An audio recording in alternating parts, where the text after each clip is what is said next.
বিজেপিৰ উত্তৰ নলবাৰী মণ্ডলৰ উদ্যোগত কলা দিৱস পালন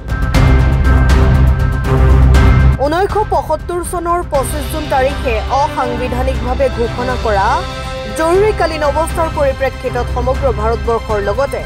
বিজেপিৰ উত্তৰ নলবাৰী মণ্ডলৰ উদ্যোগতো নলবাৰীৰ ঐতিহ্যমণ্ডিত ধমধমা আঞ্চলিক শ্ৰী শ্ৰী দুৰ্গা মন্দিৰ প্ৰাংগণত কলা দিৱস পালন কৰা হয়। উত্তৰ নলবাৰী মণ্ডলৰ সাধাৰণ সম্পাদকদ্বয় অঞ্জন জ্যোতি তালুকদাৰ আৰু বিজয় বৰ্মনে আগধৰা অনুষ্ঠানটো সভাপতিত্ব কৰে মণ্ডল বিজেপিৰ সভাপতি নন্দলাল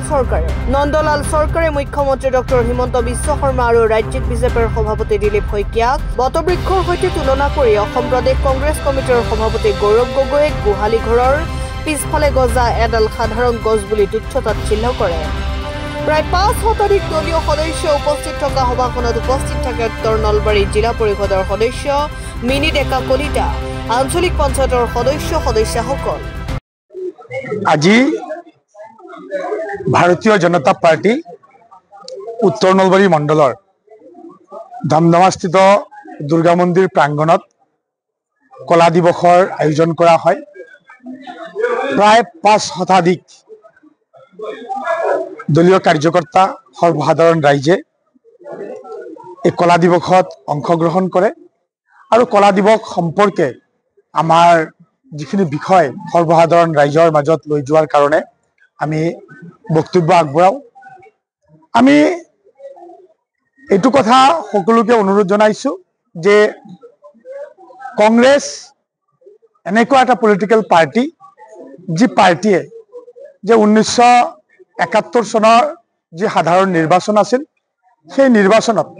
চৰকাৰী বিষয়া কৰ্মচাৰীক লগাই কংগ্ৰেছ জয়ী হৈছিল আৰু তাক চেলেঞ্জ কৰি যেতিয়া এলাহাবাদ উচ্চ ন্যায়ালয়ে 1975 চনৰ 25 জুন তাৰিখে যি ৰায়দান প্ৰদান কৰিছিল আৰু সেই ৰায়দান আছিল যে ইন্দিৰা গান্ধীৰ যিটো সাংসদ পদ এইটো এলাহাবাদ উচ্চ ন্যায়ালয়ে খাৰিজ কৰিছিল আৰু সেই খাৰিজ কৰাৰ কাৰণে ইন্দিৰা গান্ধীয়ে নিজৰ অভিষ্ট সিদ্ধিৰ কাৰণে আৰু কংগ্ৰেছ পাৰ্টিক ৰক্ষা কৰাৰ কাৰণে ইমাৰ্জেন্সি লগাইছিল। পাৰ্লিয়ামেণ্টৰ কোনো ধৰণৰ অনুমতি নোহোৱাকৈ, কেবিনেটৰ কোনো ধৰণৰ অনুমতি নোহোৱাকৈ, বিষয়টো সঠিকভাৱে আলোচনা বিলোচনা নকৰাকৈ ফখৰুদ্দিন আলী আহমেদ সেই সময়ত ৰাষ্ট্ৰপতি আছিল আৰু তেখেতকো বহুখিনি অন্ধকাৰত ৰাখি এই ইমাৰ্জেন্সি